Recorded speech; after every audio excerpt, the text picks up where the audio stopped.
What's happening, everybody? Trey here, joined by my dad, Sean, and today reactions to the classics. We are going to be drafting our top 10 albums of 2019. It's been a really fun series and closing out the decade today as we are really quickly approaching, catching up to real time. We are. And, going to culminate it with the 2022 releases. So excited for that. But 2019, Dad, a pretty strong year top to bottom. And I know, you have first pick, and then I get picks 2 and 3. You get 4, 5, so on and so forth. And I know you're glad to have the first pick this year. I am, and just a reminder, guys, we want you to pay attention. Whoever you thinks wins, put it down in the comments below. I'll get that out. I mean, it's SHAWN. And also, if you got a top 5, top 10 from 2019 or just some faves, share those with us. We started all the way back in 1965, Trey, and I have not heard, maybe I haven't heard a better album than this. Oh, I don't know. Okay. So you're saying this is in the GOAT conversation.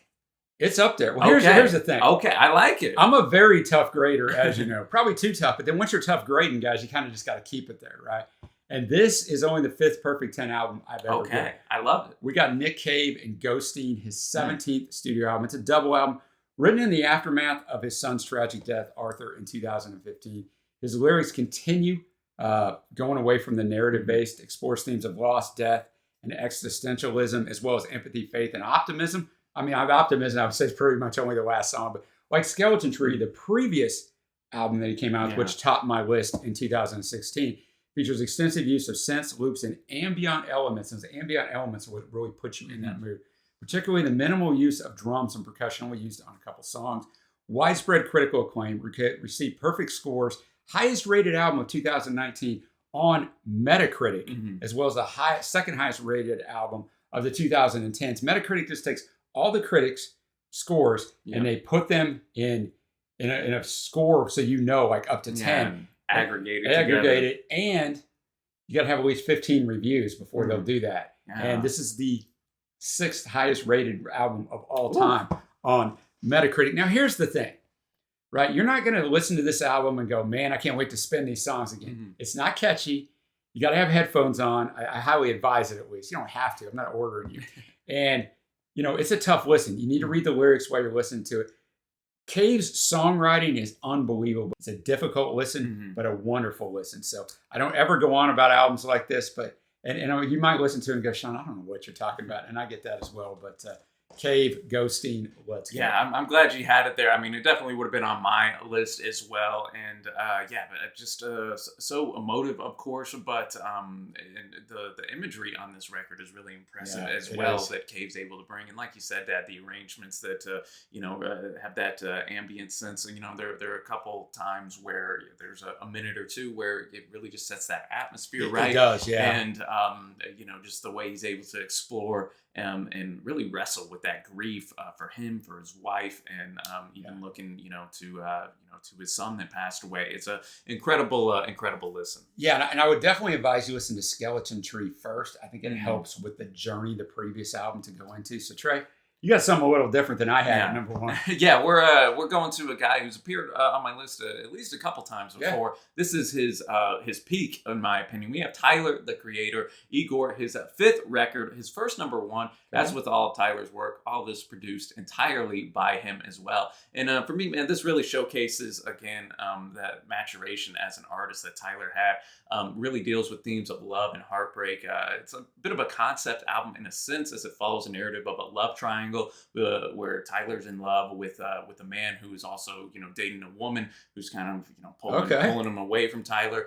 It's interesting. Like in high school, Tyler was, when I was in high school, coming out with a lot of his Odd Future group, a lot of shock rap, a lot of he was accused of being homophobic, just from some of his lyrics, and then as it comes on, it came out. He's part of the LGBTQ community, and so it's just interesting to see an artist kind of grow up in that sense, so to speak. So he really pours out his heart through that, and through the story, and starts to realize that, okay, I have to there's this Igor type character, right? This archetype which represents the darker side of Tyler right here, and so it's just a really impressive record. Again, it's concise, only 10 songs, I believe, 40 minutes, okay. And there's not a miss on here. So my favorites are New Magic Wand, Earthquake, and A Boy Is a Gun. And then we're going to my next record here, Purple Mountains, the self-titled record from Purple Mountains. And it's funny, as I was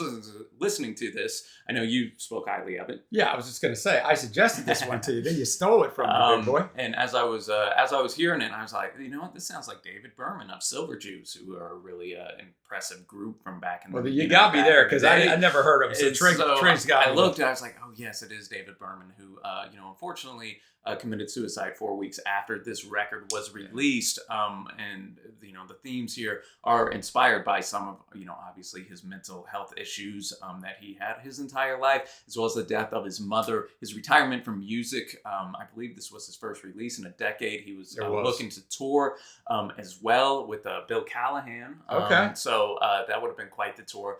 But he also made the album and wanted to tour to pay down he had $100,000 in credit card debt, and so that's how he was going to pay that off. But man, just some unbelievable lyricism and great arrangements too. Almost has a bit of a alt country type of vibe to it. Yeah, my favorite is Maybe I'm the Only One for Me, the closer, and that's just the way I feel. Rest in peace, David Berman. Yeah. And man, great record if you've never listened to it before. Totally great record. So I started with something heavy, then you came with something heavy. Now I'm going to go Lana Del Rey, Norman Effin Rockwell. 6th studio album, musically features a soft rock sound consisting of psych rock and piano ballads, and features references to various classic rock artists.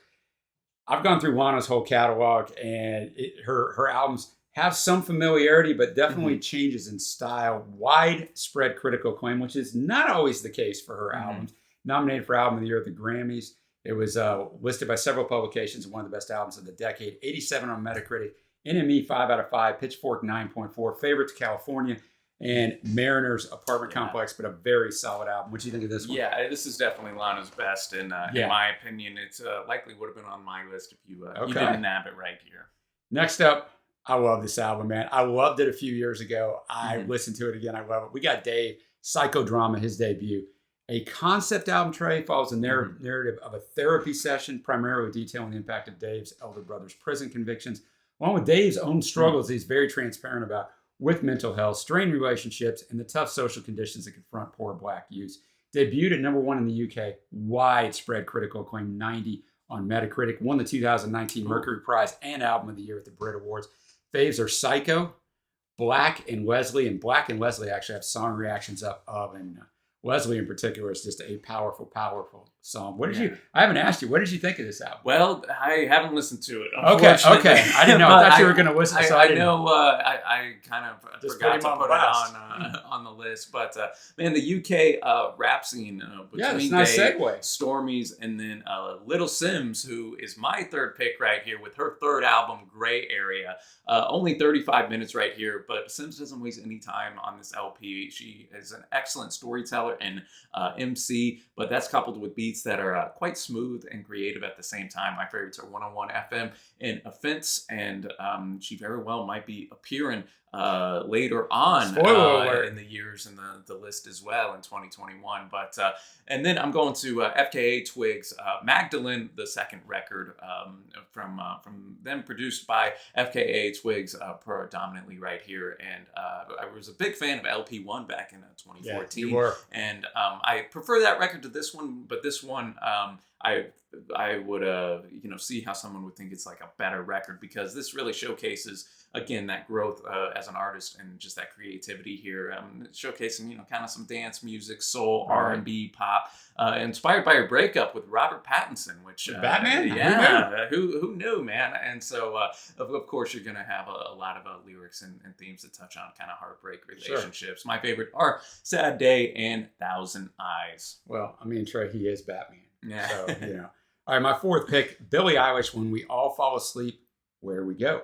Debut has all kinds of stuff, right? This album is so varied, from pop, electro pop, avant-garde, art pop. Features influences from hip hop, industrial. I say there's a lot of industrial in here. And, you know, she was a teenager at the time. So youth stuff, drug addiction, heartbreak, suicide, mental health. It's all in here. She said the album was inspired in part by lucid dreaming and night terrors, which is why that cover is it's quite odd. The cover is quite odd. 2020 Grammys, it won Album of the Year, Best Pop Vocal Album, Best Engineered Non-Classical. Bad Guy won Record of the Year, Song of the Year. Phineas, who's her brother, also the producer and very pivotal in forming this sound, won Producer of the Year. Ranked 397 on Rolling Stone's top 500 albums of all time. Faves are going to be Bad Guy, Bury a Friend, and You Should See Me in a Crown. But if you listen to this album on repeat, it really sticks in your head. Got a full album review up of this that I did with your sister, Mackenzie. And I was highly impressed with it. Yeah, I like this record. I'm a bigger fan of her second album, but really, yeah, no way for me. Really, yeah, no way. And I mean, I guess I'm in the minority on that, but yeah, well, I don't know this if you record has never stood out to me as this is an all-time great record, like the acclaim it gets. But hey, man, it's still good and good for Billie. You know, I'll be curious what she has in store, in her career too, as she is just starting. So right, exactly. My last pick is going to be a controversial one because I know a lot of his fans don't like this album.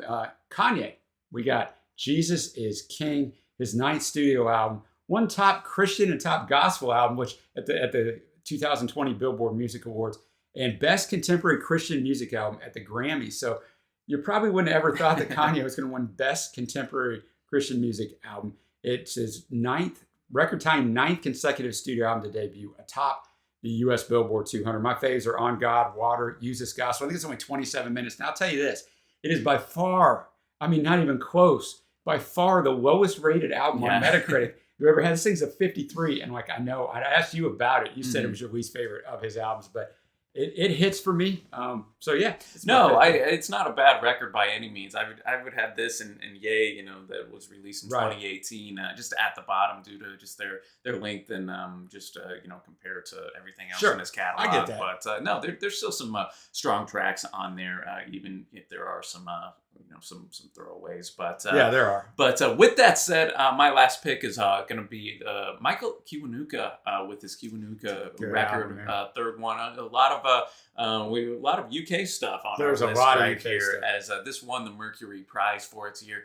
Produced by a Danger Mouse, who pops up a lot in hip hop projects and all around. But this year is a blend of I'd say indie rock, some folk elements in here as well. Michael's warm voice just really exudes a power that you can't help but pay attention to, and can just tell the overall time and artistry that went into this record.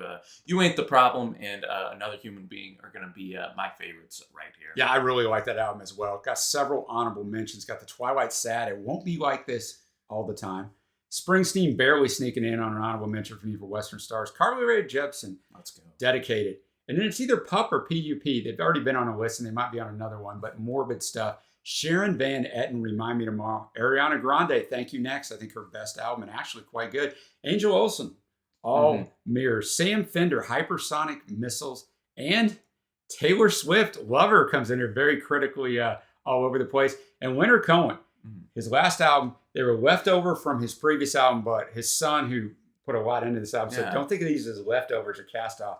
They just wouldn't fit. We got Thanks for the Dance coming out almost 3 years after he passed away. I got a couple more Black Puma self-titled. I'm really looking forward to seeing what they do next, especially as they are fellow Texan boys over here too. Danny Brown, You Know What I'm Saying. Freddie Gibbs and Madlib's Bandana. JPEG Mafia's All My Heroes Are Cornballs. And then Wise Blood, Titanic Rising. I can see that record being on a lot of lists. I didn't get a chance to revisit it before filming of this, but I remember enjoying that one whenever it released back in the day, and I'm looking forward to hearing a record that just released in 2022. So, all right, well, there you got it. Remember your assignment. Let us know who you think won. Let us know your top songs. If you have any, if you're a patron, then one of these albums is going to be nominated for the album listening party, so pay attention for that poll on Patreon. And if you're not a patron, if you'd like to support us anyway, check out the Patreon link below, the Patreon link on the Instagram. We put out videos every single day. We appreciate any support you would consider.